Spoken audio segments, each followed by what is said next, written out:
अस्सलाम वालेकुम dear students, कैसे हैं आप सब। उम्मीद करता हूं कि आप सब खैर आफियत से होंगे। तो आज के दिन हम एक लेमा डिस्कस करेंगे और ये है बाउंडेडनेस और लिमिट के रिलेटेड। ठीक है, बाउंडेडनेस ऑफ मेट्रिक स्पेस और limit of the metric space. ठीक है, कहता है let x x comma d be a metric space. ये हमारे पास एक मेट्रिक स्पेस है। कहता है देन अ कन्वर्जेंट सीक्वेंस जो है इन एक्स एक्स में अगर कोई सीक्वेंस कन्वर्ज करती है तो वो बाउंडेड होगी और उसकी लिमिट जो है वो यूनिक होगी। ठीक है, और सेकंड नंबर में कहता है कि अगर एक्स एन जो है वो एक्स को अप्रोच करता है, वाई एन अप्रोच करता है वाई को, यानी कि एक्स एन जो है ये कन्वर्ज करता है एक्स को, वाई एन वाले है जो कन्वर्ज करेगा वाई को, देन कहता है ये इसको अप्रोच करेगा, कन्वर्ज करेगा। ठीक है, तो चलिए आइए पहले कुछ इंपॉर्टेंट टर्म्स देख लेते हैं जो यहाँ पे यूज़ होंगे और फिर इसके बाद इसको मज़ीद कंटिन्यू करेंगे। ठीक है, तो पहले मैं देख लूँ यूज़ क्या क्या होगा। एक मिनट। सही है। देखें यहाँ पे ना पहले कन्वर्जेंस की डेफिनेशन देख लेते हैं, क्योंकि उन्होंने कहा है कि convergent sequence in x is bounded. ठीक है, तो कन्वर्जेंट सीक्वेंस की डेफिनेशन देख लेते हैं। कन्वर्जेंट सीक्वेंस की डेफिनेशन क्या है। अगर हमारे पास कोई भी एक्स है, ठीक है, और इस पर डिस्टेंस फंक्शन डी डिफाइन है, यानी कि कोई भी एक मीट्रिक स्पेस है। ठीक है, कोई भी हमारे पास क्या है, मीट्रिक स्पेस है। तो अगर मैं यहाँ से एक सीक्वेंस लेता हूँ, ठीक है, एक्स एन, और मैं कहूँगा ये सीक्वेंस जो है कन्वर्जिस टू एक्स, यानी कि ये सीक्वेंस एक्स को कन्वर्ज करेगी कब, जब limit n approaches to infinity लो और d x n comma x equal to zero, यानी कि इन्फिनिट बजा के इनके दरमियान जो डिस्टेंस है वो ज़ीरो हो जाए।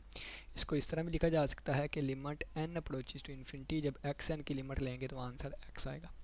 इसको इस तरह भी लिखा जा सकता है कि for every epsilon greater than zero के लिए देयर एग्जिस्ट, हमारे पास एक ऐसा एन एग्जिस्ट करे जो कि एन डिपेंड करे एप्सिलॉन पे, कि एक्स एन माइनस एक्स जो है इसका मोड लेस दैन एप्सिलॉन हो। ठीक है, फॉर आल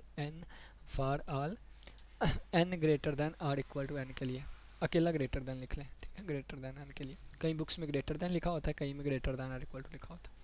और ये भी डेफिनेशन हो सकती है कन्वर्जेंट की, ये भी और इसकी जगह अगर आप ये देखें तो ये डी एक्स कोमा वाई होता है, तो इसकी जगह हम ये भी लिख सकते हैं डी एक्स और x n less than epsilon. ठीक है, ये सारी डेफिनेशन है जो भी आप यूज़ करना चाहें। तो चलें जी, पहला थ्योरम हम देख लेते हैं। ये कन्वर्जेंट की डेफिनेशन थी जो, और बाउंडेड की डेफिनेशन क्या है कि बाउंडेड की डेफिनेशन ये क्या है कि वो less than or equal to हो किसी चीज़ से, यानी कि बाउंडेड की डेफिनेशन क्या होगी, d x n comma x जो है ये less than or equal to किसी भी नंबर से। फ़र्ज़ किया मैंने एम से कह दिया, तो इसका मतलब कि इसकी तमाम वैल्यूज़ किसी एक ख़ास नंबर से छोटी हैं। ठीक है, तो ये हमारे पास क्या हो जाएगा, ये बाउंडेड की डेफिनेशन हो जाएगी, बाउंडेड की। ठीक है, बाउंडेड की डेफिनेशन। तो चलिए आइए जी हम स्टार्ट करते हैं। कहता है let x be a matter, यानी कि प्रूफ स्टार्ट करने लगे हैं ए पार्ट का। तो देखिए कहता है सपोज हमने कर लिया एक्स एन जो है वो अप्रोच करता है एक्स को। क्यों ये हमने सपोज किया, क्योंकि यहाँ पे हमें गिवन है क्या कि कन्वर्जेंट सीक्वेंस, ऊपर हमें गिवन है कन्वर्जेंट सीक्वेंस। तो कन्वर्जेंट सीक्वेंस का मतलब क्या हुआ कि limit n approaches to infinity और एक्स एन अप्रोच कर गया एक्स को, यानी कि इसका आंसर किसको इक्वल आएगा, एक्स के इक्वल। यानी कि मैं इसको लिख सकता हूँ कि एन एक्स एन अप्रोच करेगा एक्स को जब एन अप्रोच करेगा इन्फिनिटी को। ठीक है, ये वाली चीज़ लिखी हुई है। सपोज हमने कर लिया एक्स एन अप्रोच करता है एक्स को। डेफिनेशन हमने पढ़ी क्या है, क्या कि d x n comma x less than epsilon होता है। कहता है एप्सिलॉन की वैल्यू अगर हम वन ले लें, ठीक है, देन टेकिंग एप्सिलॉन की वैल्यू वन ले ली, तो वहाँ पे हमें एक ऐसा एन मिलेगा सच डैट कि ये वाली चीज़ होगी, यानी कि ये डेफिनेशन लग गई d x n comma x, और एप्सिलॉन की जगह पे वन रख दिया तो ये वन आ गया। ठीक है, और फॉर ऑल ये आ गया एन ग्रेटर देन एन के लिए। ठीक है, ये वाली चीज़ आ गई। अब कहता है हेंस बाय, यहाँ तक ये वाली चीज़ आ गई।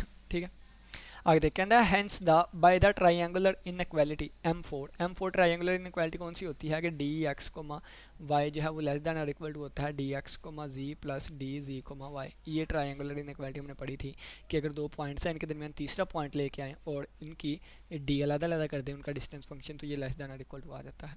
कहता है hence bye the triangular inequality, इस ट्राइंगुलर इनइक्वालिटी को यूज़ करते हुए जो कि सेक्शन नंबर 1.1 में बताई गई थी, फॉर ऑल एन के लिए हमारे पास ये वाली चीज़ आएगी।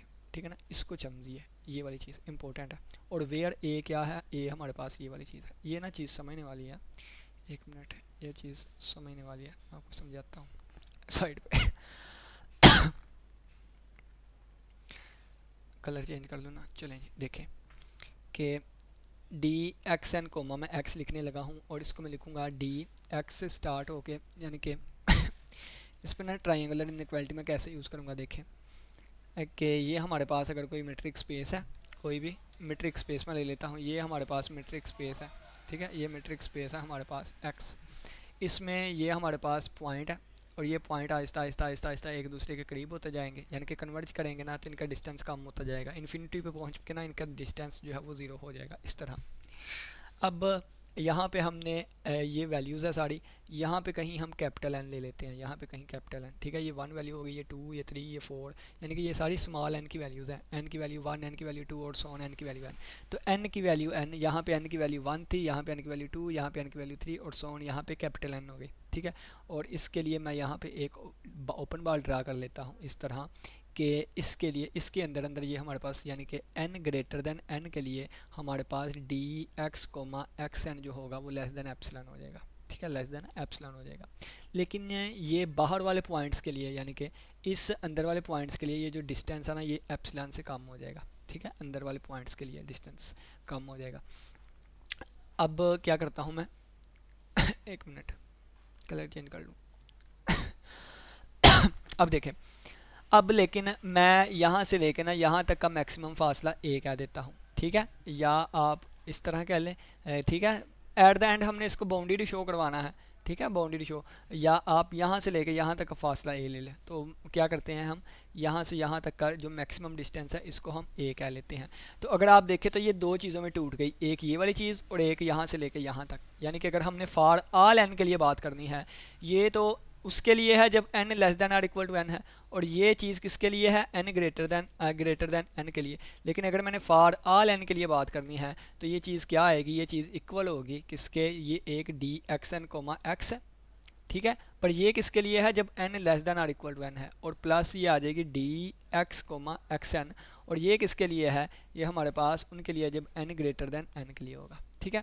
और यहाँ से अगर आप देखें तो इसका मैक्सिमम डिस्टेंस कौन सा है, अगर आप बाउंड की बात करें ना तो बाउंड किसे कहते हैं कि एक ऐसी वैल्यू जिससे तमाम डिस्टेंस, यानी कि एक ऐसी वैल्यू, यानी कि जिससे बाकी चीज़ें छोटी हों, यानी कि एक ये है, एक ये है, एक ये है, एक ये है, एक ये है, एक ये है, अगर इसकी मैं बाउंड पूछूँ तो ये सबसे मैक्सिमम बड़ी वाली बाउंड आएगी। क्यों, क्योंकि इस बड़ी वाली वैल्यू से बाकी सारी छोटी हैं। तो इसी तरह डिस्टेंस ये भी था, ये भी था, ये भी था, ये भी था, ये भी था, लेकिन मैंने सबसे मैक्सिमम वाले डिस्टेंस को ए कह दिया, तो मैं यूज़ कौन सा करूँगा, ए वाला। क्यों, क्योंकि मुझे बाउंड चाहिए उस वाली चीज़ की, तो ये मैं यहाँ पे ए वाला यूज़ करूँगा किसके लिए, n less than or equal to n के लिए। तो n less than or equal to n के लिए ये मैंने ए यूज़ कर लिया, ठीक है, इसके लिए मैंने ए यूज़ कर लिया। और ए क्या है, इन तमाम वालों का मैक्सिमम, तो ये वाली चीज़ लिखी हुई है, ठीक है, ये वाली भी पढ़ लें कि ए क्या है, ए हमारे पास मैक्सिमम है किसका, x1 x का xn तक लिखा हुआ ये चीज़, ठीक है। अगेन मैं इसको एक्सप्लेन करूँगा दोबारा ठीक है, तो ये वाली चीज़ लिखी हुई है। और ये देखें, और ये किसके इक्वल है, ये एप्सिलॉन से लेस देन है, ठीक है, ये बाय डेफिनेशन हम ये पढ़ के आए किससे, 1 से लेस देन है, ठीक है, ये वाला किससे लेस देन है, 1 से लेस देन है। तो जब इसकी जगह पे मैं 1 लिखूंगा तो फिर यहाँ पे इक्वलिटी नहीं लेस देन आ जाएगा। तो हमारे पास फॉर ऑल के लिए क्या आ गया, d x n comma x जो है वो लेस देन आ गया ए प्लस 1, ठीक है। तो क्या आ गया हमारे पास, डी एक्स एन, मैं यहाँ पे ब्लैक से लिख देता हूँ, हमारे पास आ गया d x n comma x जो है वो लेस देन 1 प्लस ए आ गया, और फॉर ऑल एन के लिए, ठीक है, फॉर ऑल एन के लिए। तो यही चीज़ यहाँ पे लिखी हुई है, ये देखें, ठीक है, यही चीज़ है यहाँ पे लिखी हुई है कि we have for all n के लिए हमारे पास वी हैव, ये वाली चीज़ हमारे पास आ गई, ठीक है। और यहाँ पे ए क्या है ये मैंने आपको बता दिया मैक्सिमम। दोबारा इस डायग्राम को थोड़ा सा मैं एक्सप्लेन कर देता हूँ क्योंकि डायग्राम जो है वो समझने वाली है। देखें, ये हमारे पास, ये देखें, ये हमारे पास एक मीट्रिक स्पेस है कोई भी, यानी कि कोई स्पेस हम बना लेते हैं, ये हमारे पास कोई एक मीट्रिक स्पेस है एक्स, ठीक है। और यहाँ पे हमने एक सेंटर ले लिया और यहाँ पे हम सीक्वेंसेस की टर्म्स लेने लगे हैं, ठीक है। यहाँ पे हम सीक्वेंसेस की टर्म, यहाँ पे x1 है, यहाँ पे x2 है, और सो ऑन चलता गया। यहाँ पे xn आ गया कैपिटल N, और यहाँ पे xn प्लस 1 आ गया, और प्लस ऑन ये चीज़ चलती जाएगी, और जैसे जैसे चलती जाएगी ये कन्वर्ट होती जाएगी, यानी कि वो इनका डिस्टेंस कम होता जाएगा, ठीक है। और यहाँ पे अब मैं एक सर्कल ड्रा कर लेता हूँ xn के ऊपर, ठीक है। ये ओपन बॉल मैंने ड्रा कर ली, क्या बना ली, ओपन बॉल बना ली इस तरह, ठीक है, xn वाले के ऊपर अब ये देखें, ठीक है, xn वाले। अब यहाँ पे ये जो भी है ना, यानी कि ये जो भी पॉइंट है इसको कह देते हैं एक्स एन, ठीक है, यानी कि ये भी एट द एंड कोई एक पॉइंट ही होगा।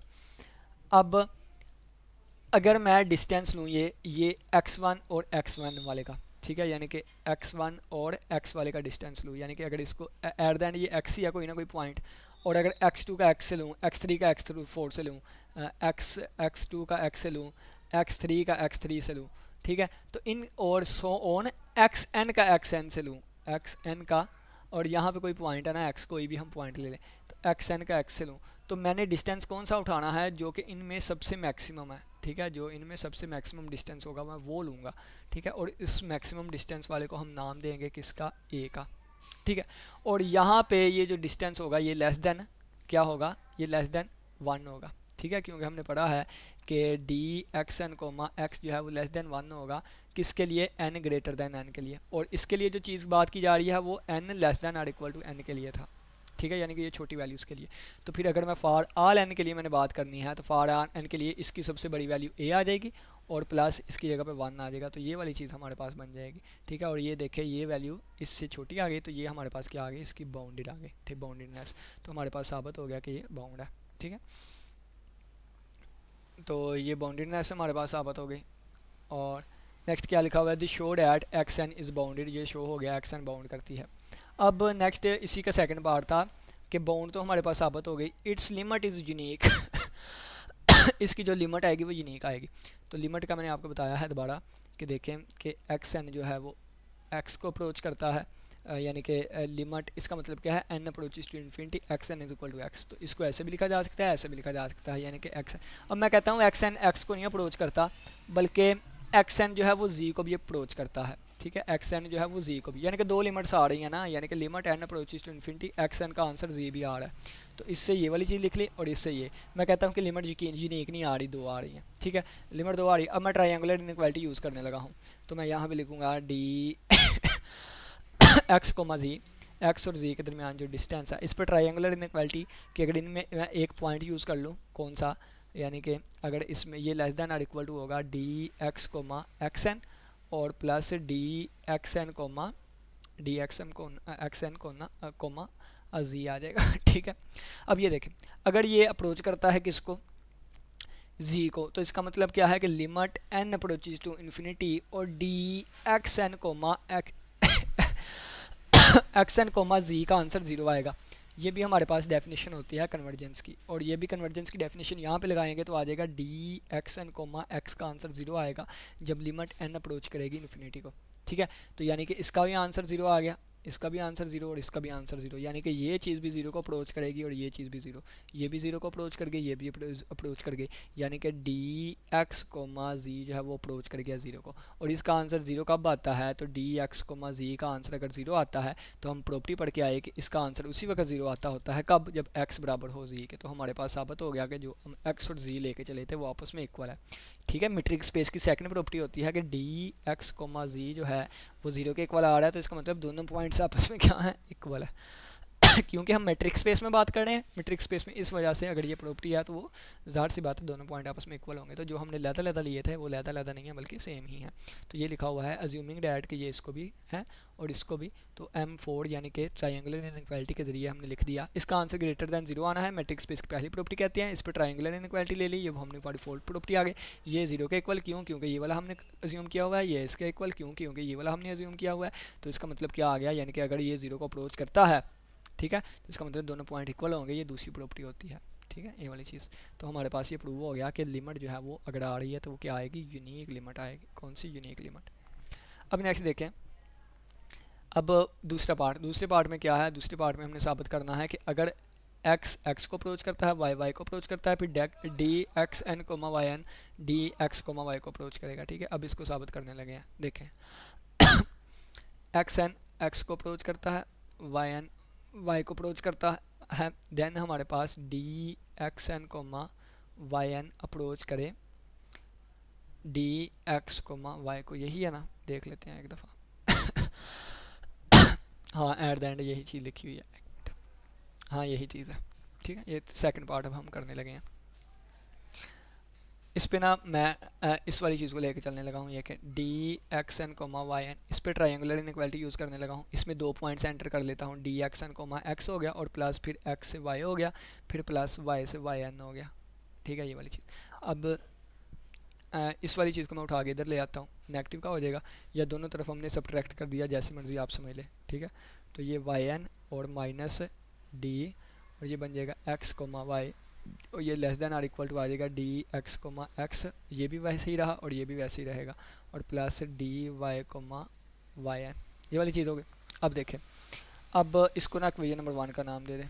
ठीक है, अब मैं क्या करता हूँ, मैं रिप्लेस कर देता हूँ, replace x by x n. ठीक है, और यानी कि इनको ना रिप्लेस कर दिया आपस में चीज़ों को। ठीक है, रिप्लेस एक्स को हमने एक्स एन से रिप्लेस कर दिया, और एक्स एन को एक्स से रिप्लेस कर दिया, एंड इसी तरह वाई एन को वाई से रिप्लेस कर दिया। ठीक है, और वाई को हमने रिप्लेस कर दिया बाय वाई एन से। ठीक है, ये हमने रिप्लेसमेंट इसमें कर दी, तो ये हमारे पास क्या बन जाएगा, डी एक्स कोमा वाई बन जाएगा, और ये माइनस डी, यानी कि जहाँ जहाँ एक्स था वहाँ वहाँ वाई एन आ गया, और ये less than or equal to, और ये हमने किस में किया, लेफ़्ट हैंड साइड पे किया। ठीक है, ऑन लेफ़्ट हैंड साइड, तो ये वाली चीज़ वैसे ही आ गई, डी एक्स एन, और यहाँ भी रिप्लेस कर दें तो कोई बात नहीं, दोनों तरफ भी करें ना तो फ़र्क नहीं पड़ेगा। ठीक है, यानी कि ये हम रिप्लेस करने लगे हैं, d x comma x n आ जाएगा, और plus d y comma y N comma y आ जाएगा। अगर आप यहाँ से नेगेटिव साइन कॉमन ले लें तो क्या बन जाएगा, ये वाली पहले आ जाएगी। ठीक है, और माइनस ये वाली बाद में आ जाएगी। ठीक है, ये वाली बाद में आ जाएगी, और लेस देन और इक्वल टू वैसे ही रहेगा, और ये बन जाएगा डी एक्स कोमा, जिसको मर्ज़ी पहले लिख लें, जिसको मर्ज़ी बाद में लिख लें, अपनी मर्ज़ी होती है, क्योंकि मेट्रिक स्पेस है तो मेट्रिक स्पेस की सेकंड प्रॉपर्टी होती है कम्यूटेटिव वाली, और अब एसोसिएटिव वाली, यानी कि हमें पता है d x comma y equal होता है डी वाई कोमा एक्स के। ठीक है, एज वी नाउ डैट, ये रीज़न में लिख देते हैं। ठीक है, अब इसको इक्वेशन नंबर 2 का नाम दे देते हैं। तो बाय 1 एंड 2 हमें पता है क्या, कि अगर मैं लिखूँ कि माइनस एप्सिलॉन क्या है, कि लेस देन है एक्स से। ठीक है, और दोनों को ना बाय 1 एंड 2 कंपेयर करें, बाय 1 एंड 2, तो हमारे पास कौन सी चीज़ आ जाएगी कि d x n comma y n, यानी कि पहले इक्वेशन नंबर 1 लिखने लगा हूँ, ये वाली इक्वेशन नंबर 1।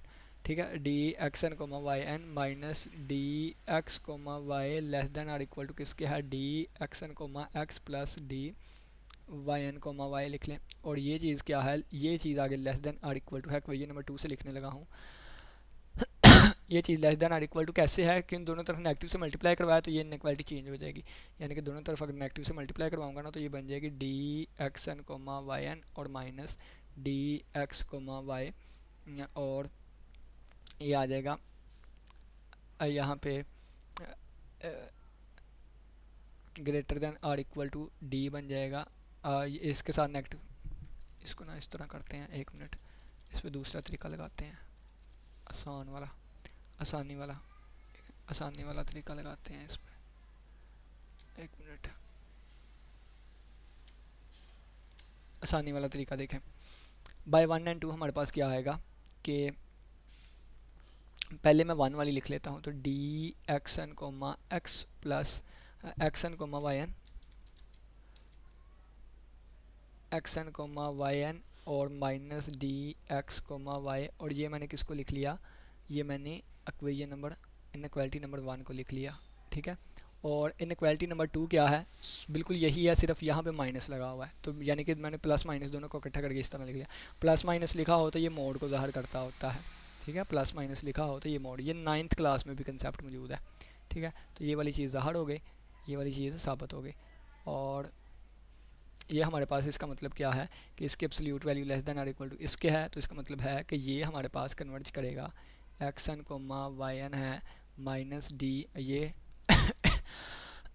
ये अप्रोच करेगा हमारे पास किसको, डी एक्स कोमा वाई को, हमारा साबित हो गया। ठीक है, अब मैं यहाँ से पढ़ा देता हूँ, क्यों, क्योंकि ये हमने पढ़ा था कि एक्स अप्रोच करता है वाई को, यानी कि देखें एक और स्टेप मज़ीद बढ़ा देता हूँ, ये किसको अप्रोच कर गया, ये ज़ीरो को, और ये किसको अप्रोच करता है, ये भी ज़ीरो को, यानी कि ये हमारे पास चीज़ अप्रोच कर गई ज़ीरो प्लस ज़ीरो को, तो ये हमारे पास d x n comma y n minus d x comma y approach कर गया किसे, जी प्लस ज़ीरो को। ठीक है, इसको अप्रोच कर गया, तो ये हमारे पास आ जाएगा अब d x n comma y n, और आपको पता है कि ये हमारे पास फिर आ जाएगा, ये इसको अप्रोच कर जाएगा, ठीक है। यानी कि अगर एक्स एन अप्रोच करता है एक्स को, तो इसका मतलब क्या है, d x n comma x approach करेगा ज़ीरो को, ठीक है। और अगर वाई एन अप्रोच करता था वाई को, ये हमें गिवन था, तो D Y N comma Y zero को अप्रोच करता था। बिल्कुल इसी तरह अगर ये वाली चीज़ ज़ीरो को अप्रोच करती है, तो इसका मतलब है ये इसको अप्रोच करेगी, ठीक है। तो उम्मीद करता हूँ, और इसी तरह भी आप लिख सकते हैं, यानी कि आप लिखें कि X N minus Y N approach करता है ज़ीरो को, तो इसका मतलब क्या है, एक्स एन बराबर है एक्स एन अप्रोच करेगा वाई एन को, ठीक है, वाई एन का। तो ये वाली चीज़ हमारे पास, ठीक है, इन कंसेप्ट को यूज़ करते हुए ये वाली चीज़ आ गई। तो हम एक दफ़ा इसके थ्योरम को पढ़ लेते हैं क्या लिखा हुआ है। तो ये देखें, कहते हैं कि ये हमारे पास बाय वन वन के ज़रिए सेक्शन नंबर 1.1, यानी कि ये हमने क्या यूज़ किया, ये कैसे बनाई, ये मैंने आपको बता दिया। इस पर ट्रायंगुलर इनइक्वालिटी यूज़ किया, 2 पॉइंट्स इसमें एक्स और एक्स से वाई और फिर वाई से वाई एन, ठीक है। और कहता है हैंस वी ऑब्टेन, यानी कि ए इसको उठा के हम इस तरफ ले आए, तो ये वाली चीज़ बन गई। और कहता है कि हमने इंटरचेंजिंग कर दिया, एक्स को एक्स से और वाई एन को वाई से इंटरचेंज किया था, मैंने रिप्लेस किया था दोनों को, यहाँ पे इंटरचेंज लिख दिया गया है। और इसको -1 से मल्टीप्लाई करके ये मोड वाली इनइक्वालिटी बन गई। अब ये ज़ीरो को अप्रोच करता है, ये भी ज़ीरो को, तो ये ज़ीरो को अप्रोच कर गया। तो इसका मतलब क्या है, जब एन इन्फिनिटी को अप्रोच करता था, तो इसका मतलब क्या है, ये इसको अप्रोच करेगा, ठीक है। यही हमारा प्रूफ था और हमारा प्रूव हो गया ये वाली चीज़, ठीक है। उम्मीद करता हूँ कि आज की लेक्चर की समझ आई होगी। किसी बच्चे का कोई भी क्वेश्चन हो तो लाजमी पूछिएगा। इसी के साथ इजाज़त दें, अपना बहुत सा ख्याल रखिएगा। अल्लाह हाफिज़, अल्लाह ने निगहबान।